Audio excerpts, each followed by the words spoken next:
Hey guys, welcome back. I hope you are having an amazing day. Let's get right into the stories. The first one is an entitled people story. I consider myself a true car enthusiast, and one of my most cherished possessions was my beloved 1969 Chevrolet Corvette. It took me years of dedication and a significant amount of money to restore her to her former glory. Unlike some collectors who keep their cars locked away, I preferred to drive mine and share its beauty with the world. Every time I took her out for a spin, I received countless compliments and sparked engaging conversations. Little did I know that my story wouldn't be about the joy of owning a classic car, but rather the ordeal I faced with my vindictive homeowner association president. Living in a non-optional homeowner association neighborhood meant I had to abide by their rules, even if I didn't choose to be a part of it. From the moment I fixed up cars and proudly drove my vintage beauty, the homeowner association president held a grudge against me. He despised my passion and took issue with the fact that my car added character to the neighborhood. Numerous times he confronted me, complaining about the noise and how my presence made the whole area look messy. I brushed off his comments, knowing he couldn't do much to stop me. After all, I was working on my car during reasonable hours, and had the right to use my property as I saw fit. One fateful day, the situation reached its boiling point when the homeowner association president knocked on my door. Bleary-eyed and still in need of my morning coffee, I greeted him with confusion. Hello? Homeowner Association. President, I'm here to inform you about a new rule regarding parked cars in our neighborhood. His smug grin betrayed his satisfaction, while I remained oblivious to the new rule's details. Okay, thank you for letting me know. Homeowner Association. President, the new rule states that all dilapidated and unsightly cars are not allowed to be parked on the streets. They give our neighborhood a shabby appearance, discouraging visitors from coming. Why didn't this information come through the monthly letter? The one I typically ignored and discarded as junk mail. Homeowner Association. President, I thought it was important to personally inform you so you can avoid having your car towed by putting it in your garage. Suddenly it dawned on me that this rule was concocted solely to force my car off the street. My car, though old, was in impeccable condition, and I had no intention of moving it. It took me longer than it should have to understand his malicious intentions, but at least I caught on before he left. My car doesn't fall into that category, so I won't be moving it. In fact, my car is worth more than yours, so perhaps you should worry about keeping your cheap piece of junk off the street before it gets towed. With that, I firmly closed the door and retreated inside, needing to cool down after the infuriating encounter. Let me clarify. I have no qualms with people driving inexpensive cars. Every vehicle has its merits. However, I knew that particular dig would irk him, and I couldn't resist the opportunity to get under his skin. Little did I know this altercation was far from over. While I peacefully slept that night, the homeowner association president orchestrated a devious plan to bend the rules in his favor. He had secretly called a tow truck company, falsely claiming that my car violated the homeowner association rules and needed to be impounded. Although I didn't know the exact details of what he said, I was certain it bore no resemblance to reality, since no legitimate tow company would consider my well-maintained car as beat up or abandoned. When I discovered my car was missing, I wasted no time and headed straight to the homeowner association president's house, determined to locate my stolen possession. I intended to sue him, but first, I needed to retrieve my car. To my dismay, he informed me that I had to file a motion through the homeowner association, and only then would they disclose the location where my car had been taken. Although he could have easily provided the information, I reluctantly went through the lengthy process. After 4 agonizing days, I finally learned the tragic fate of my beloved Corvette. To my horror, it was too late. When I arrived at the scrapyard to reclaim my car, I discovered that it had already been crushed. My heart sank as a surge of emotions overwhelmed me. The pride and joy I had poured my heart and soul into had been stolen from me, obliterated before its time. It wasn't merely impounded. The homeowner association president had gone to the extent of hiring a towing company specialized in scrapping broken vehicles. My sorrow transformed into seething anger, directing every ounce of it towards the person responsible for this irreparable loss. As I had already planned, I proceeded with legal action, enlisting the help of a lawyer who recognized the magnitude of the injustice. We discussed the compensation I could potentially receive, taking into account the car's estimated value. I had conducted thorough research and knew my car could have fetched around $50,000 in its pristine condition. Since it was irreplaceable, the homeowner association would also have to pay an additional amount to account for the loss of the unique product they had destroyed. Moreover, my lawyer believed we had a case against the entire homeowner association for the illegal removal of my vehicle. Fueled by a thirst for justice, I sought vengeance even as we entered the courtroom. My anger remained unwavering. Fortunately, luck was on my side, as the judge assigned to the case happened to be a fellow car enthusiast. However, the path to justice was far from straightforward, and I braced myself for the legal battle that lay ahead. The judge, acknowledging his expertise in automotive matters, delved into the intricacies of the case. The homeowner association faced serious repercussions for towing my car based solely on its appearance, violating their own rules. Furthermore, they had failed to ensure the car was taken to an appropriate impound lot, as opposed to a scrapyard. The judge recognized the true value of my classic car, agreeing that it had been irreparably damaged and was now worth $50,000. The weight of this loss loomed over me. No amount of money could fill the void left by my cherished Corvette. Nevertheless, the homeowner association had to be held accountable for their actions. In the end, the judgment was in my favor. The homeowner association was ordered to pay a total of $75,000 in compensation for their grave misconduct. Some might consider this a victory, but deep inside, I would have given back every penny to have my car restored to its former glory. The homeowner association president, burdened by the financial consequences of his actions, announced his resignation from the position. Though no one explicitly admitted it, it was clear that the rest of the board had pushed him out due to the exorbitant amount of money he had cost them. The next one is a pro-revenge story. Wife and I were sitting on our stoop and hanging out with the kitten outside after a long day at work, 8 p.m. The kitty is playing in the snow nearby, at the edge of our driveway, which connects to the road. Out of nowhere, a Ford pickup speeds by and swerves into our driveway, narrowly missing a very scared kitty. A skinny younger guy jumps out of the driver's side and urgently walks toward the stoop, his back to the road, and starts to fiddle with his zipper. No way, man. He hasn't seen us sitting there, it's dark out. So I shout, hoping he won't whip it out right there and urinate at us. I think he may be a friend of our neighbors at first. They are pretty trashy. Me, hey man, who the hell are you? You need to slow the hell down. A-hole. Oh, hey. He continues to unzip and his pathetic wang is spurting dribbles of urine in our direction. I notice he is swaying awkwardly. Probably drunk, I think. Me. Look, mother ducker, kids live here. You can't just expose yourself. Now get the duck out before I call the cops. A-hole. Good, call him, I don't care. Wife. Fine, I don't have anything better to do, ATM. Wife dials the non-emergency number to the station, which is less than 100 yards down the road, and puts it on speaker so A-hole can hear we aren't bluffing. Somehow, after what feels like an eternity, the dude is finally finishing up and holsters his private part. On the phone, wife tells the police that some guy sped into our driveway, barely missed our kitten, and is exposing himself while probably drunk. A hole. Good, tell them my plate number is wrong plate number. He slurs and stands there defiantly with his belt open and hanging limp. I walk a few steps so I can see his real plate number and read it aloud to my wife. At this point, the guy seems to slowly realize that this is really happening, and with his pants unbuckled, he waddles quickly back to the driver's side and peels off down the road, swerving in the snow. My wife is still speaking to the police operator when a badass police charger absolutely roars by, presumably in response to our call. She ends the call and we resume our night, kind of chuckling it off while reassuring our little kitten.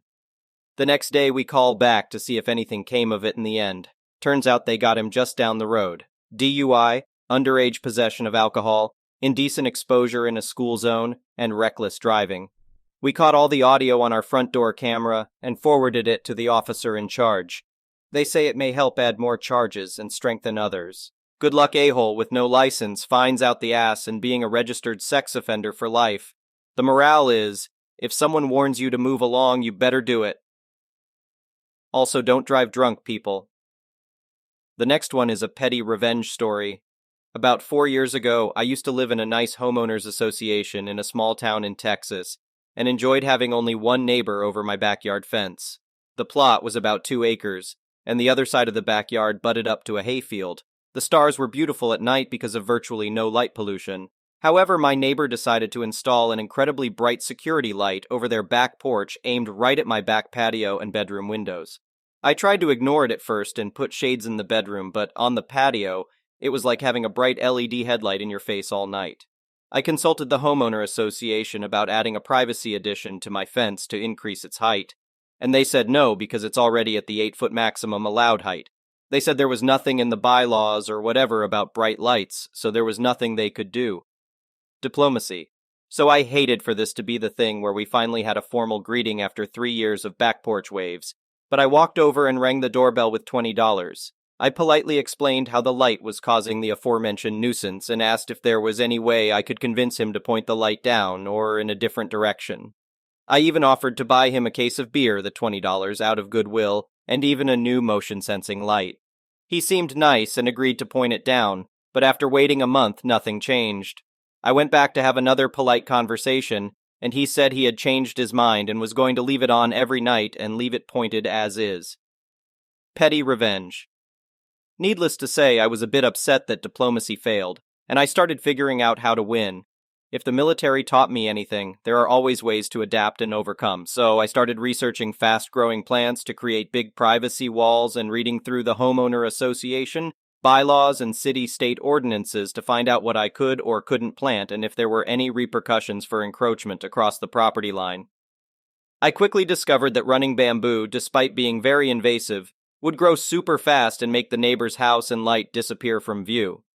There was nothing in the homeowner association/state/city books to prevent me from planting it, or cause legal recourse if it spread and grew on his side of the fence. The only thing he could do is cut anything that grew on his side of the line. So I pulled the trigger and planted a bunch of golden bamboo, which grows and spreads crazy fast in Texas and grows up to 20 feet tall. I didn't care if it took over the fence line because his house is 15 feet from the fence while mine was 50 yards away. So I planted a bunch right against the fence and only put a root barrier on my side to prevent it from spreading into my yard.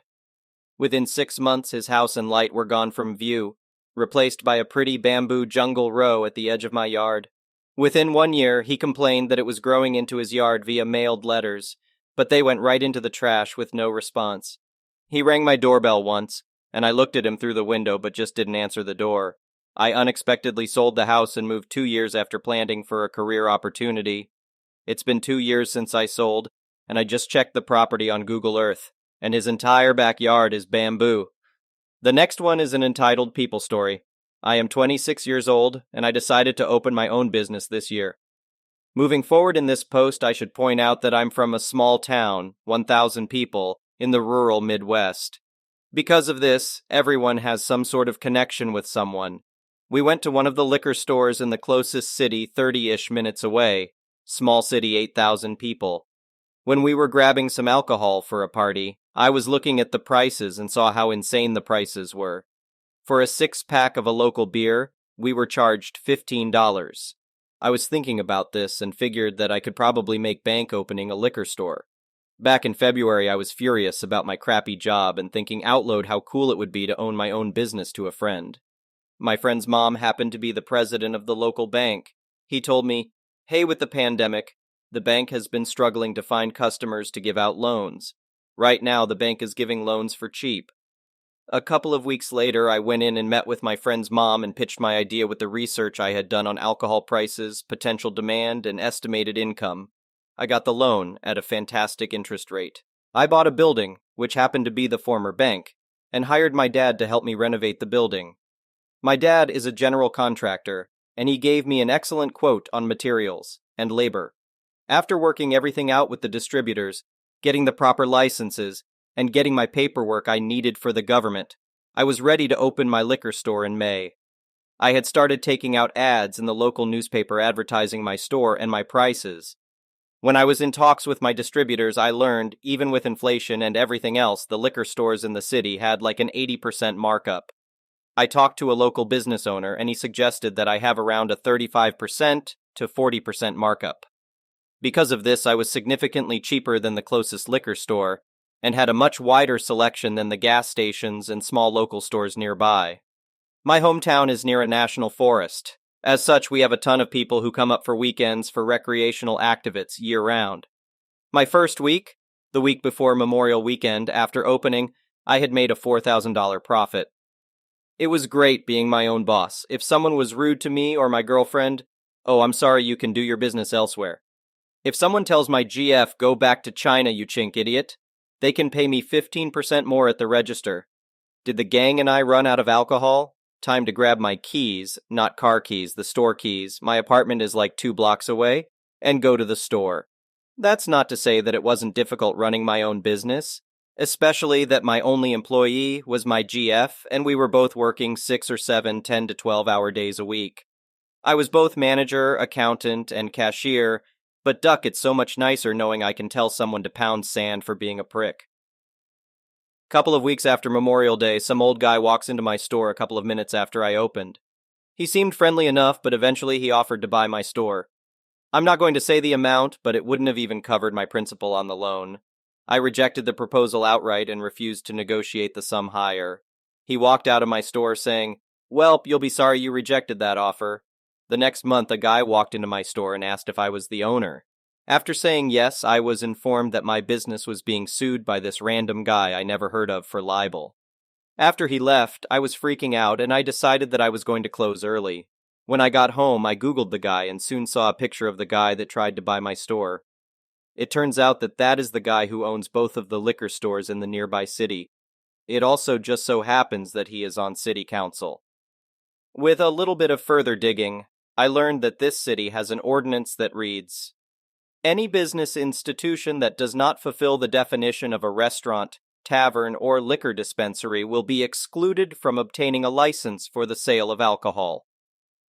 Later, I discovered that the same guy happens to be the head of the board, which approves liquor licenses. I love small-town corruption. Either way, I had a major issue. My maternal uncle happens to be a lawyer in a neighboring state. I decided to call him and try to get some legal advice. I talked to him and read the documents that I had been handed/served over the phone, and the research I had done. After receiving all of the information I had read off, I was expecting to get some sort of advice, but instead heard, "Hang on, I got to make a call," and he hung up. I'm freaking out. I was actually about to post my first post to our legal advice. I'll be honest, I just wanted someone to tell me it was going to be okay, and I didn't need to crawl to this guy on my hands and knees. As I was writing the title, my uncle called back. "Hey, OP, I just got off the phone with my partner. He agreed that we can take your case pro bono. If you would like to accept, we can discuss at my office tomorrow at 1 o'clock. This is how I learned that my uncle is on the bar in 3 states. So we meet, and we discuss the case. It turns out that the guy filed the libel suit against my business based on the ads I took out in the local newspapers. He claimed that my ads were targeted to damage his and his business's reputation. There were a few other things that I had no idea what was being referenced, but Uncle assured me that we would win this case no problem. 3 weeks later, the case is dismissed, but after my uncle says people like that piece of work will likely try to file another suit against you. If that happens, call me and promise I will help. The next day, I get served again, but this time I am the defendant. Not my store, me. I swear to God, I look at the documentation, and the only thing that changed was instead of my business's name, mine is listed as the defendant. Same thing happens. 4 weeks later, the case is dismissed. Over the next 3 months, I was sued just as many times. Before the 5th case's hearing, we had a settlement meeting. My uncle, the judge, the guy suing me, his lawyer, a bailiff, and I were sitting in this room. Judge says, "You two have been in court 4 times already. Is there any way we could come to an agreement that'll stop this cycle of faulty litigation?" The guy's lawyer says they have an offer and hand it to my uncle, who then hands it to me. It essentially read that he'll stop all litigation if I sell my business for about 30% of remaining loan principal. I outright rejected the offer and made a counteroffer. I said, "If you drop this case, I won't sue your ass for harassment." He busts out laughing. "Sue me? With what money?